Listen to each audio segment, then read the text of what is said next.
chers compatriotes, en ce mois d'octobre, cela fera 10 ans maintenant, que sous la conduite d'Ali Bongo Ondimba, l'impensable est devenu la norme dans notre pays. D'abord, sous nos yeux et avec un aplomb qui interroge, un ressortissant d'un pays ami, le Bénin, sorti de nulle part, est devenu en quelques clics le président exerçant dans les faits le pouvoir dans notre pays. Tout ce qui était important, stratégique, dans notre pays, devait désormais passer par Meksan à Crombessi. Mes amis, tous à divers degrés avons été sidérés par ce comportement outrancier, inexplicable et inconnu de nos traditions, us et coutumes, et a fortiori dans le sérail politique. Nous venions de découvrir, interloquer, la plus grande escroquerie politique appelée pompeusement émergence. Cette perte de notre souveraineté s'est accompagnée d'une paupérisation de notre pays, de son réendettement, et l'argent des Gabonais s'est évaporé en milliers de milliards. Ali Bongo Ondimba, ce président malheureux et ses divertissements incessants, s'amusant aux quatre coins du monde, et parfois sous nos yeux, tantôt en course de bateau, à des carnavals brésiliens, des forums aussi inutiles que coûteux, tels que le New York Forum Africa, à coups de déclarations aussi stupéfiantes que ridicules, telles que la création d'une compagnie aérienne low cost dans moins d'1 an, ainsi que le don, sans accord familial, du terrain d'Oyo faisant pleinement partie de la succession Omar Bongo, donc la jeunesse gabonaise attend depuis 4 ans. Ou encore, avec 2 cannes au coût pharaonique de 863 milliards, dont les retombées économiques se font toujours attendre et dont les infrastructures sont à l'abandon. Mais en 10 ans, la réalité est tout autre. En effet, pas une école, pas une salle de classe nouvelle, pas une bibliothèque n'apparaissent au bilan de l'exécution d'une seule loi de finances de M. Ali Bongo Ondimba, mais des routes en piteux état, des inondations à répétition, un système éducatif et de santé complètement ravagé. Ce, en dépit de recettes budgétaires et extra-budgétaires colossales jusqu'en 2015. Même la collecte des ordures ménagères semble hors de leur portée. Il n'y a pas d'argent. Entendez plutôt, pas d'argent pour ça. Non, l'argent des Gabonais est réservé dans la distraction et la gabégie du roi du Gabon, Ali Bongo, et de sa cour, tous plus indignes et cupides les uns que les autres. En août 2016, rincés du mépris et de souffrance, les Gabonais massivement rendirent la monnaie de sa sinistre pièce à ce président qui avait fait du rejet sa marque de fabrique. Ils votèrent très majoritairement pour la première vraie coalition d'opposition crédible depuis 42 ans. Ils votèrent même dans le Haut-Ogooué pour le président Jamping. Déstabilisé, Ali Bongo Ondimba s'accrocha à son fauteuil grâce aux manipulations et à l'irresponsabilité de quelques apprentis sorciers qui, de la plus méprisable des manières, manipulèrent les résultats du vote, emprisonnèrent certains opposants au régime et assassinèrent des Gabonais au QG et aux alentours du vrai vainqueur de cette élection. Après le coup d'État électoral de 2016, Ali renforça ses pouvoirs en révisant la Constitution et s'attribuant des prérogatives dignes d'un monarque. Et cela ne s'arrête pas là, puisqu'il va entraîner le Gabon dans sa nouvelle lubie. Nommer, une nouvelle fois de plus, un étranger au poste de directeur de cabinet. Un jeune ressortissant français d'origine, d'une trentaine d'années, nouveau maître à penser du propriétaire du Gabon, entendait par là un nouvel Akrombessi. En effet, il est immédiatement perceptible, chez ce ressortissant français, la même volonté d'hégémonie et de centralisation du pouvoir. À cela s'ajoute un mépris qui n'a pas de nom lorsqu'il s'adresse aux populations. À son tour, il devient le nouveau centre de gravité de leur système. Cet homme, jusque-là connu essentiellement de la police judiciaire et du tribunal de Libreville, pour des poursuites de son ancien employeur, le groupe BGF Ibank. Mes chers compatriotes, voici la nouvelle perle rare d'Ali Bongo. La kermesse d'Ali Bongo Ondimba reprend de plus belle sous nos yeux. Il peut librement dérouler son rêve d'un Gabon à ses pieds et spolié à volonté. Il y a quelques semaines, des milliards de l'argent public ont été étalés sous nos yeux pour une tournée dans tout le pays du décès, comme c'est turifère le désigne.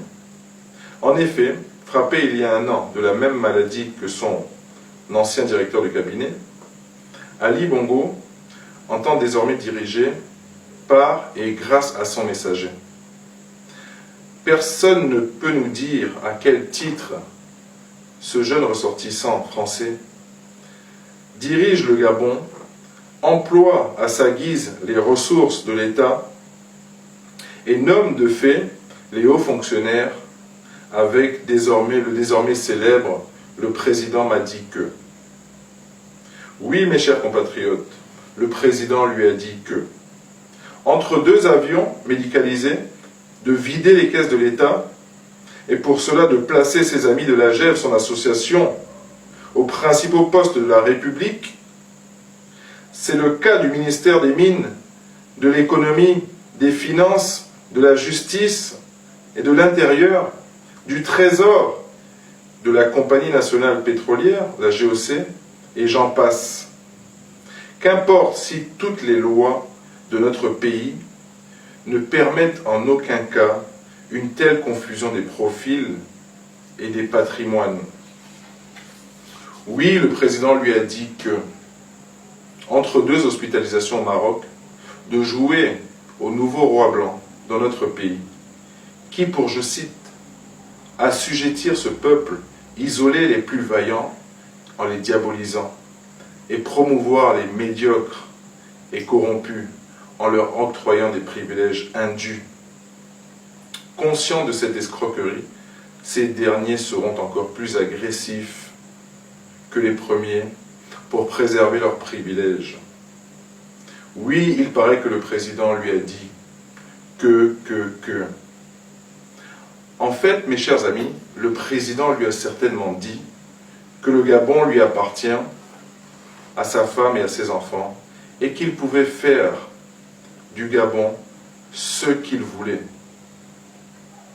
Exactement ce qui lui passait par la tête.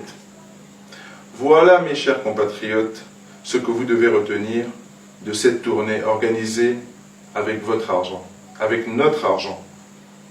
Voilà ce que vous devez comprendre de l'apparition pathétique d'Ali Bongo dansant péniblement de joie pour parrainer la mystification du nouveau gourou. Mes chers compatriotes, très sérieusement, comment est-il possible que nous puissions accepter ces abominations?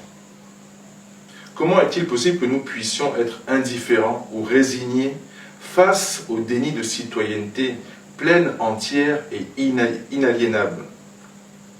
Comment pouvons-nous regarder cet énième farfelu tropicaliser la République? Faire nommer à nouveau un ressortissant étranger, qui plus est réparateur de lampadaires ou quelque chose dans le genre, au poste de directeur de cabinet adjoint. Renier publiquement ses origines et se faire passer pour le fils d'un authentique fils du pays. Mes chers compatriotes, pouvons-nous raisonnablement imaginer que c'est par seul amour de notre pays que ce ressortissant français, désormais plus gabonais qu'un Gabonais, agisse impunément en savonnant de Brazza? Les Gabonais boudent et nous bougerons pour mettre un terme à ces mises en scène qui rabaissent chaque jour le citoyen gabonais. Mes chers compatriotes, émergents, il ne s'agit pas d'un débat opposition-majorité. Il s'agit de patriotisme, de dignité, d'amour pour la patrie. Cette patrie qui nous a vu naître, le Gabon. Quant à vous, en général, messieurs les hauts fonctionnaires, issus du placement, et à vous en particulier, messieurs les membres du gouvernement, nous allons vous remettre sur le chemin de la dignité, que vous avez préféré troquer pour servir vos intérêts personnels. Nous allons vous apprendre à respecter le pays, à respecter la nation. Quant à vous, mes chers compatriotes, la minorité d'entre vous qui adulez ces délinquants, je tiens à vous dire que pour moi, qui a appris avec certains d'entre eux, dans le privé, du primaire au cycle universitaire, du Gabon au Canada en passant par la France, je ne suis pas avec eux. Mais vous qui avez appris dans ce système éducatif sinistré, dû à leur incompétence aujourd'hui et à celle de leurs parents hier, vous les acclamez. Mes chers compatriotes, cela s'appelle du masochisme. Et du masochisme est née cette fameuse théorie selon laquelle chaque peuple mérite ses dirigeants. Hélas. En définitive, mes chers compatriotes, 10 ans sous Ali Bongo, c'est 10 ans de régression. Si vous avez été mauvais dans le passé, quand le prix du baril de pétrole atteignait des sommets jamais égalés, comment seriez-vous bon dans le futur, quand le prix du baril de pétrole a chuté de près de moitié? Incapable de rebooster le marché intérieur en jugulant l'hémorragie de la dette intérieure, qui a franchi la barre des 1400 milliards de dettes, créant la mise à mort de bon nombre de sociétés et l'accroissement du taux de chômage qui dépasse désormais 40% de la population. Un taux d'endettement qui dépasse désormais 65% de notre PIB, avec un État à la recherche effrénée et frénétique de prêts, tel un toxicomane à la recherche de sa drogue. Dans l'état de déliquescence avancé dans lequel vous avez mis notre pays, je pense que ceux qui ne boudent pas sont ceux, effectivement, qui doivent dégager. Pendant 10 ans, les Gabonais ont eu droit à un président illégitime qui n'a jamais été à la hauteur des événements, qui n'a jamais su se positionner au-dessus de la mêlée, et conforté par un gouvernement qui ressemble plus à un comité de campagne qu'à une équipe de travail. Un chef de l'État à la philosophie archaïque, qui ne vit que dans le rapport de force, dominant-dominé. Ces 10 ans de régime d'Ali Bongo Ondimba peuvent se résumer au mal et à sa promotion. Détournement de deniers publics, enlèvement, meurtre, crimes rituels, arrestation, emprisonnement arbitraire, torture, gabégie à outrance, et maintenant pédophilie. Le seul chef d'accusation qui conduit assurément et inexorablement en prison dans notre pays est outrage au chef de l'État, ou alors opposition sérieuse. Les opprimés que vous pensez que nous sommes n'obtiendront pas leur liberté en faisant appel à la moralité que nous savons que vous n'avez pas. Seule la lutte nous libérera, et nous n'aurons de cesse que de lutter jusqu'à votre départ, car c'est la seule voie possible pour un Gabon nouveau et digne. Je vous remercie.